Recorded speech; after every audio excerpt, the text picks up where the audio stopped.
Good evening and welcome to Weekend News. I am Doreen Kalokoh together with Bakar Bangura. In the program this evening, President Ernest Kurma opens Sierra Leone's International Benchmark System Workshop in Kalokoh, Northern Sierra Leone. Sierra Leone and China celebrate 45th year of diplomatic relations. Chief Executive Officer of the Overseas Private Investment Corporation visits Sierra Leone, and Sierra Leone Standards Bureau capacitated MDAs on food safety management system. All the stories and more, including business and sports news, lined up here in this edition of the Weekend News.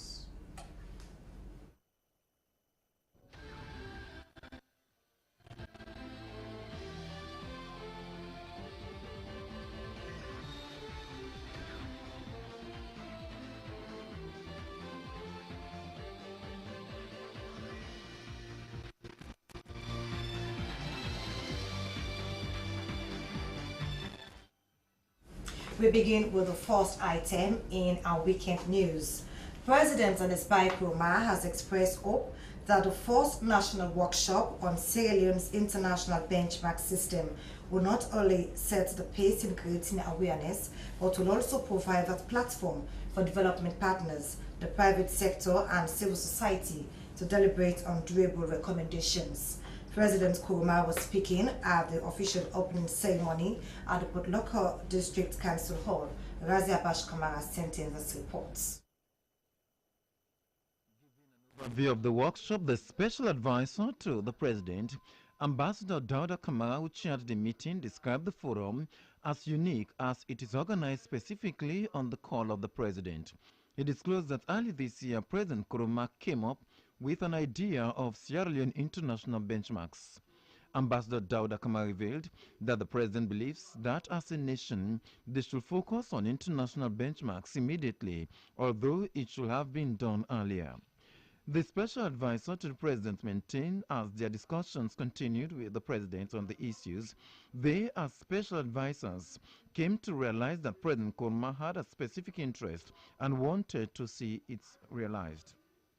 Alhaji Alpha Kanu said, according to Cassius in William Shakespeare, there is a tide in the affairs of men, which when taken at the floods leads to good fortune. He maintained that the government of Sierra Leone, under the astute and committed leadership, is putting modalities in place to enhance good governance for the delivery of economic and social good for the people. Welcoming the president and other participants, the chairman Kalokoh District Council, Hamid Munir Fofana, said they are proud to host the first national workshop of the Sierra Leone International Benchmark System. He pointed out that he is of the view that the workshop is a wayward process to minimizing the efforts of the government in developing the country. The United Nations Development Program representative Caroline Thomas revealed that she currently worked for the United Nations coordinator, but in 2011 to 2012, she was fortunate to work for the government of Sierra Leone under the Benchmarks project and in particular on the Millennium Challenge Corporation benchmarks and its indicators. Speaking on the purpose of the Sierra Leone International Benchmark System Workshop, she said the workshop is about something much bigger that includes Sierra Leone, people and prosperity.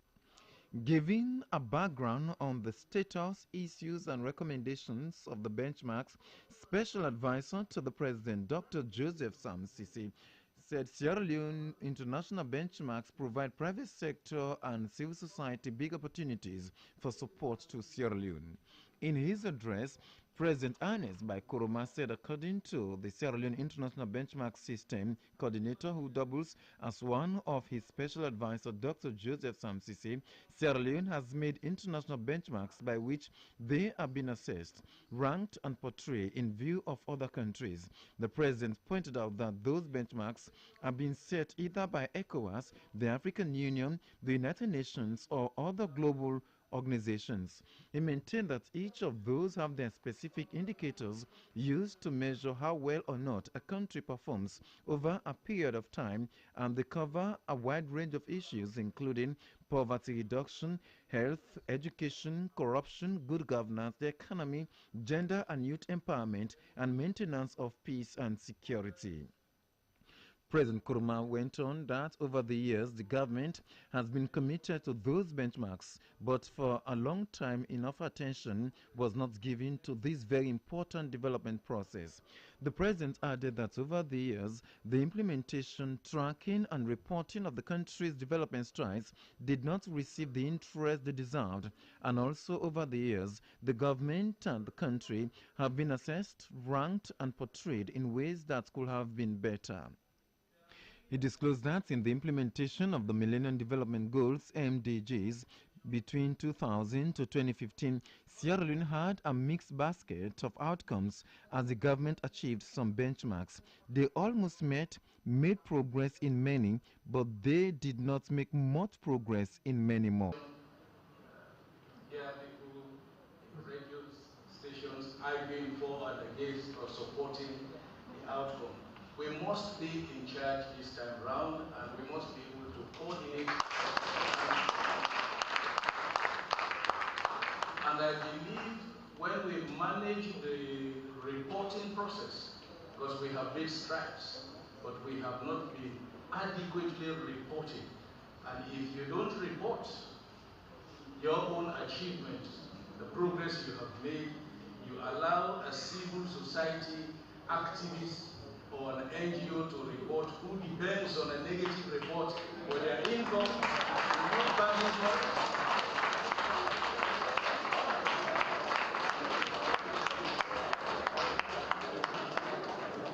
That is why we need to establish a system to ensure that everybody knows about these benchmarks. They guarantee effective planning, implementation, monitoring, and the establishment of a database management and information systems. This will support the timely reporting and popularization of appropriate and adequate reports. Distinguished ladies and gentlemen, the system being proposed does not only align international benchmarks and their indicators with our agenda for prosperity, but it also further consolidates the 8 pillars of the agenda for prosperity into 3 thematic areas, including governance, social and human development, economic and natural resource management, and these are all handled by my special advisors.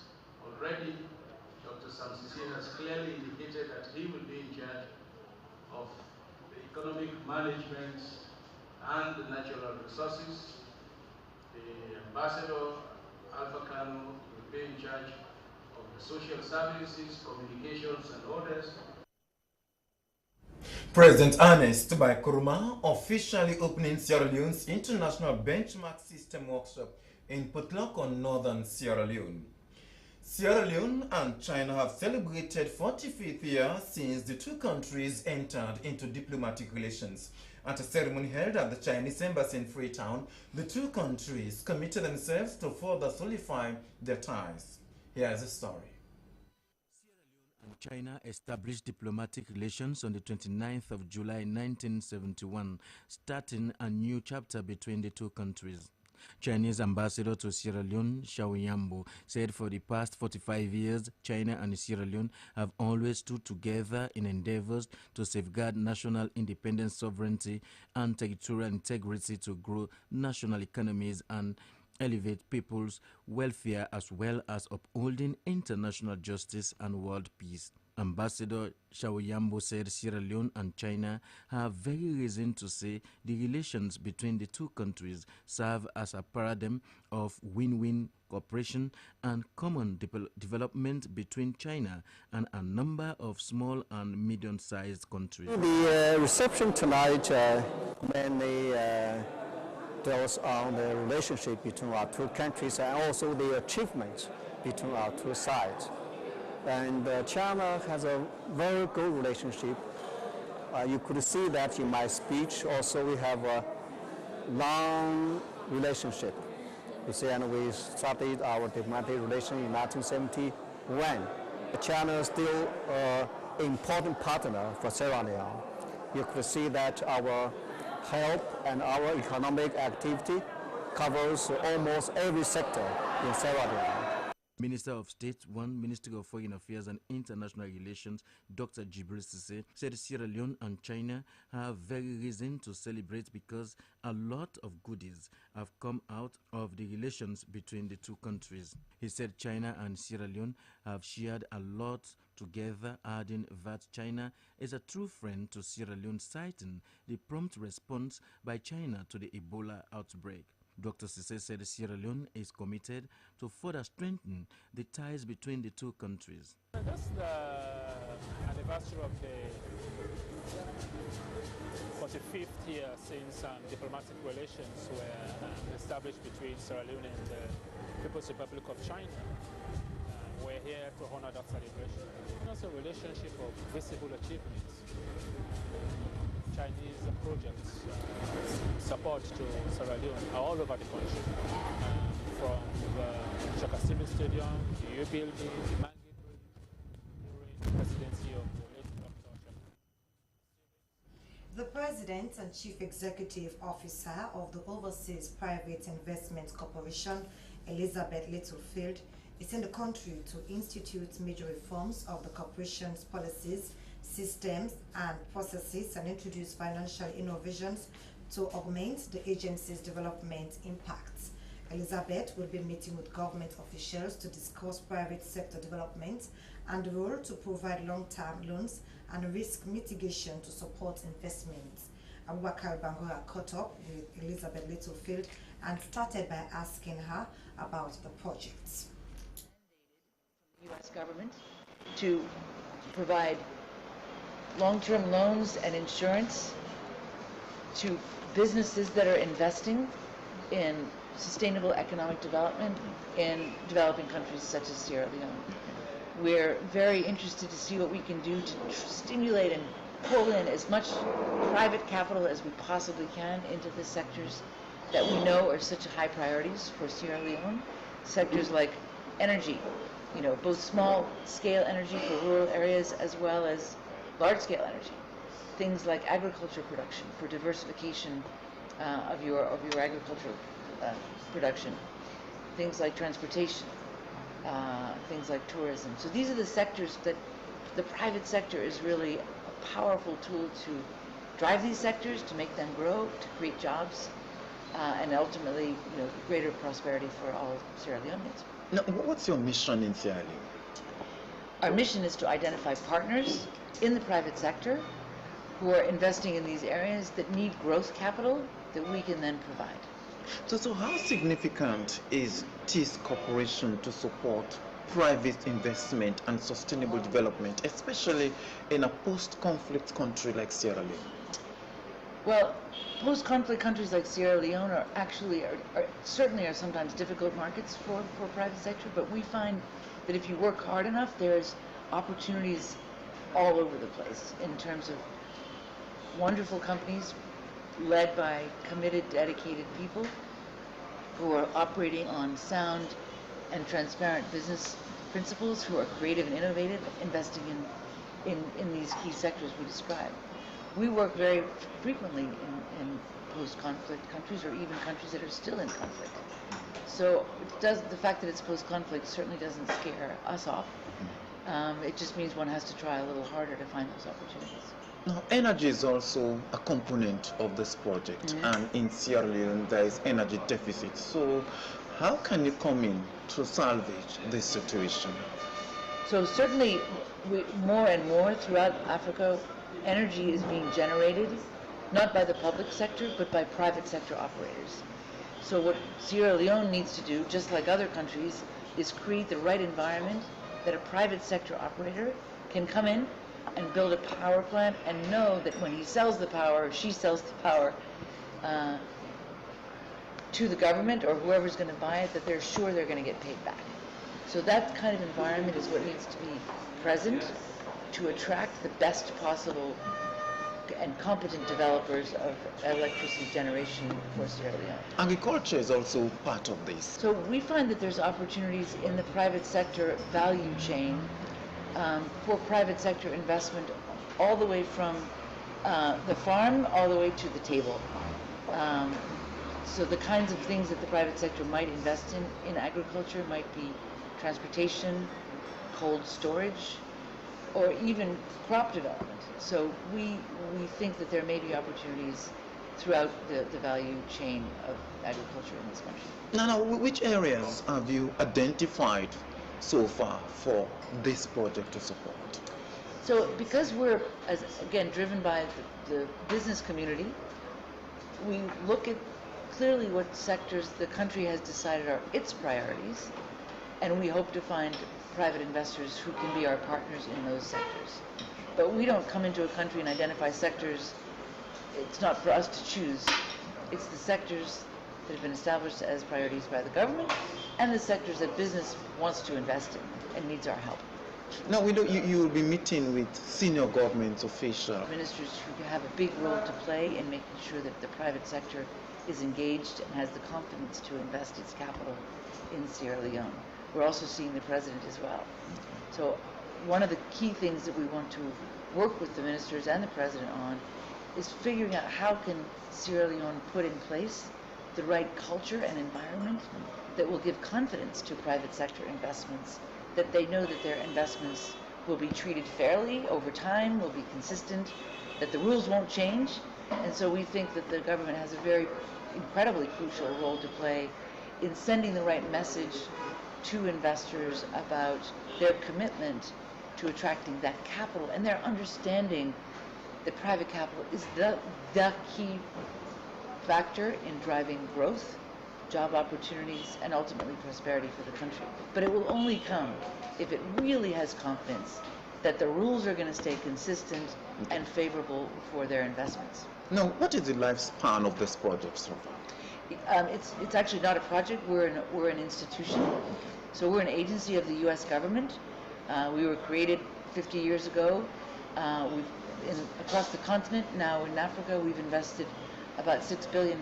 We do about $1 billion almost every year of investing in the continent, and have been doing that for 50 years, and hopefully we'll be doing it for another 50 years in the future. But big change I want to see is I want to see much more investment in West Africa and in Sierra Leone. So I hope to come back in a year's time, and maybe you and I can meet together and we can raise a glass to our portfolio having grown to $100 million, say, a year from now. And so finally, how will this benefit West Africa and Sierra Leone in particular? It will benefit it because private sector investment is the key driver for growth, jobs, opportunities, and that's the number one way this country is going to create what it...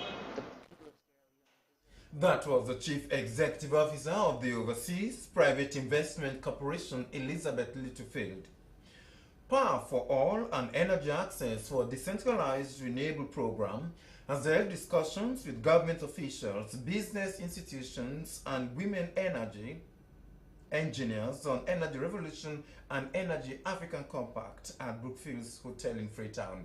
The Energy Revolution will help provide solar energy for the rural communities. Eva Jasco reports.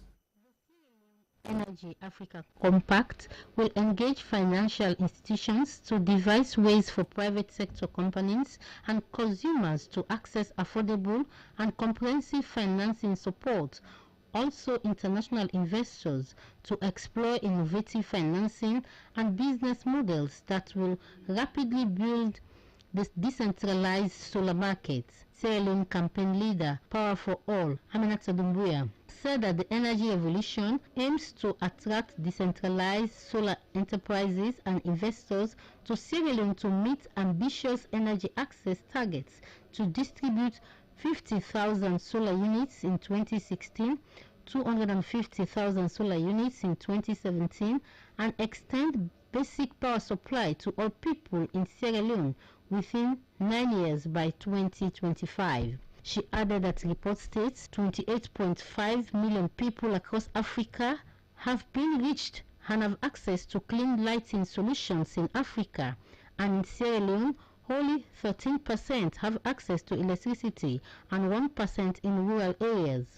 Electricity traffic are among the highest in Africa, whilst 25 to 65% of businesses use generators. She said Power for All is a global campaign to accelerate the market-based growth to decentralized renewable energy, and that the campaign serves collective voice for businesses, including decentralized solar, hydro, biomass, and wind designed for households. Power for All, Juku Emeka, said Sierra Leone energy solution is in line with government's agenda for prosperity, bringing electricity to all 149 chiefdoms using modern solar and other renewable technology. He talked about the elimination of GST and import duties for licensing global quality certified products, noting that the Sierra Leone is a small market with 7 million people, so solar energy has to be sustainable and viable. Observations were made on market system considering the low-income earners in the rural areas in order for Power for All to address consumers' awareness on maintenance and installation of solar energy as a key aspect to Sierra Leone Energy Africa Compact. The Minister of Energy, Henry Macaulay, stressed the need of innovation and creation as a way of boosting the solar system in the country, and his ministry's drive to partner with institutions to achieve decentralized renewable energy.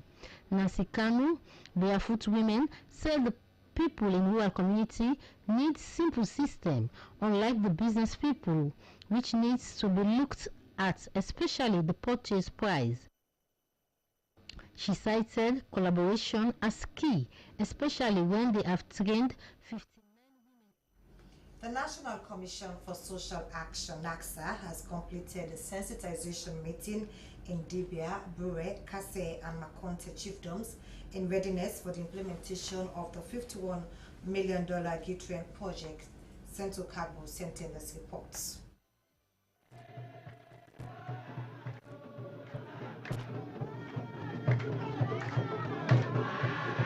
Dibia, Bure, Kase, and Makonte chiefdoms are benefiting from the IDB support project to communities in Sierra Leone. The Commissioner of NACSA, Ali Badara Mansari, made a sensitization visit to these chiefdoms, explaining about the project components, the role of stakeholders and the communities for successful implementation, user-free and ownership of the project. Now, message I bring. This project, now project we go for benefit everybody, not to one person. At the Islamic Development Bank, the government of Sierra Leone money. He say, go make Mange a hub, an economic hub. We say all man will come on. That Guinea, come on a saloon other side, it can it's a business day now. The people are already at the big profit. This project, the chiefdom of BKM will get money waiting between $3 to $8 million. But if we say 3 to 8 million, if we are not hold and find something, the 1 million no more will spend. As we see, we are beginning to go. We get for dinner for 5 years with this project.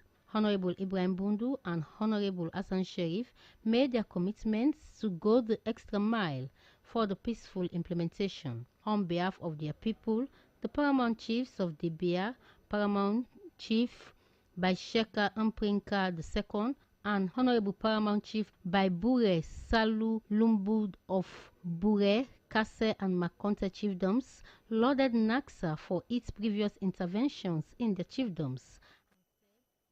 A capacity building forum on food safety management for related ministries, departments and agencies is in progress at the Sierra Leone Standards Bureau, Ferry Junction in Freetown. The training was funded by UNIDO. Ibrahim Samura reports. The Food Safety Management System session was designed after the aftermath of the rotten chicken saga in the city. It was designed to raise awareness on food safety among employees and the public in general. The session attracted relevant line ministries, departments, and agencies on food safety. The aim of the session is to develop capacity in the industry, which will in turn conduct trainings on food hygiene among others. Participants, among other topics, are educated on the reviewed ISO standard on food safety management system, hazard analysis, and the HAPSA principles and its implementation. The National Consultant of Food Safety Management System, John Paul Kaisam, said food safety is a global issue, especially in Sierra Leone. He said the session was designed to build the capacity of relevant line ministries, departments, and agencies on food safety management system, saying that there is a huge quantity of expired food and beverages in the market. Mr. Kaisam highlighted a number of benefits in the implementation of food safety, such as reducing the incidence of food-borne diseases, resulting in reduced public health costs. The Deputy Director General Sierra Leone Standards Bureau, Amadou Joroba, underscored the importance of food safety in the country, citing the rotten chicken saga in the city. He said food safety is key for human survival, saying that food safety has been included in the Barometer Index. Mr. Ba encouraged the participants to take the sessions very seriously. Lead facilitator Beatrice Opio from the Food Safety Department Kenya Standards Bureau said food safety management system session will help to increase awareness on food safety among employees and the public in general. She said Africa has recorded cases of food poisoning with lack of proper food safety measures. Madam Opio stressed the importance of hazard analysis in food safety management system. She educated participants on the 7 key pillars in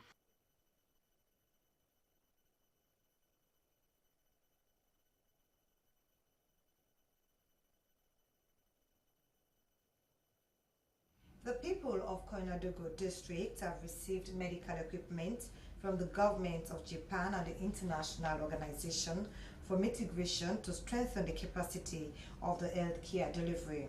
The items include motorbikes, laptops, computers, mobile phones, and assorted IPC materials. Hawa Mosuri reports.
emergency health workers within the border areas in the Kwenadugu district to monitor and report emergency health-related issues. The motorbikes will also help the health workers to access each locality easily to address any health emergency response in hard-to-reach areas. The donation of motorbikes, laptop computers, mobile phones, assorted IPC materials in the Kwenadugu district is a gesture generated from the project strengthening health system capacity preparedness and resilience in the Ebola virus disease affected borders in the district, says the International Organization for Migration Country Representative in Sierra Leone, Mr. Sanusi Savage. Mr. Sanusi Savage told the gathering that the equipment and materials will help in detecting, reporting and responding to public health risks that has the potential to strengthen the lives of people in the country. We are gathered here today thanks to the generous funding of the government of Japan to enhance public health capacity, preparedness and response in Kwenadugu and Bombali districts. As part of the critical EBD recovery initiative, through this project, IM is taking a three-pronged approach to rapidly strengthening health system capacity, resilience and preparedness centered on prevention, detection and response to health threats in 7 chiefdoms of Bombali and Kwenadugu districts. With an emphasis on participation of women and girls, it is our hope that public health risks will be mitigated and managed accordingly in Kwenadugu district. Therefore, IOS will be supporting the public health system of Kwenadugu district through mapping out areas of cross-border public health risk training and equipping of the rapid response team, supporting the health screening system at PHUs and enhancing the infrastructure of 4 ports of entry. I have a singular honor on behalf of the International Organization for Migration to donate to the Ministry of Health, DHMT, to be precise, District Health Management Team, 32 motorbikes, 13 laptops, computer, 270 mobiles, phone, and assorted IPC material to you in Kwenadugu district on behalf of the Ministry of Health and Sanitation. The first secretary of the Embassy of Japan, Mr. Mashidi Ida, highlighted that his government has already provided an amount of $1 million United States dollars to IOM for the purchase of materials and equipment for the project of strengthening health system capacity preparedness and resilience in border chiefdoms in the Kwenadugu and Bombale districts. He states that in May 2014, Sierra Leone recorded its first Ebola case by December, which recorded over 14,000 confirmed cases and over 3,000 deaths. The factors that contributed to the high spread of the Ebola virus disease, according to international health experts and governments affected countries, included high population mobility across borders, health system weakened by conflict and instability. The district medical officer of Kwenadugu district, Dr. Francis Moses, commended the people of Japan and the International Organization for Migration for the gesture, describing it as timely. If such equipment and materials were available during the outbreak, they would have not recorded high cases of Ebola, adding that various trainings have been organized for community health workers to handle the items. And right from the outset, at the beginning of my speech, I should say that I would ensure that these items are utilized for the purpose that they have been created. This project, if it had been here in Kwenadugu at that time, would have helped us ensure that the outbreak does not get into the district. So at this time, when we are looking at the early recovery phase and building a resilient health system, ensuring that the outbreak does not repeat itself on the scale that it did, even if it comes again. We know that the outbreak started somewhere else in another country and came in. And one of the ways of preventing this from happening is to strengthen port health. We have port health officers who have been trained but unfortunately they have lacked the logistics to be deployed in their duty stations and to carry out their duties as sport health officers. And so these donations are very timely. They are exactly what we need to ensure that we strengthen sport health in Kwanangu district. Also, that we strengthen disease surveillance in Kwanangu district. We were one of the first districts to get up to 90% IDSR coverage of the whole country in spite of our size. And with all of this equipment and all of these resources now at our disposal, I'm sure we will be one of the best districts in terms of IDSR in the near future. Paramount Chief of Folosamba Dembeleya Chiefdom in the Kwanadugu district, Fendamodu Kamara II, thanked the donors as they have been facing series of challenges in accessing quality health care, but with this donation, it will close the huge gap. He calls for the judicious use of the items. SABC TV News Eye in Freetown, Hawamosiri reporting. To end the weekend news, here once again are the main points. President Ernest by Kurumaz opened Sierra Leone's International Benchmark System Workshop in Kalokoh, Northern Sierra Leone. Sierra Leone and China have celebrated 45th year of diplomatic relations. Chief Executive Officer Overseas Private Investment Corporation has visited Sierra Leone, and Sierra Leone Standards Bureau has capacitated MDAs on food safety management system.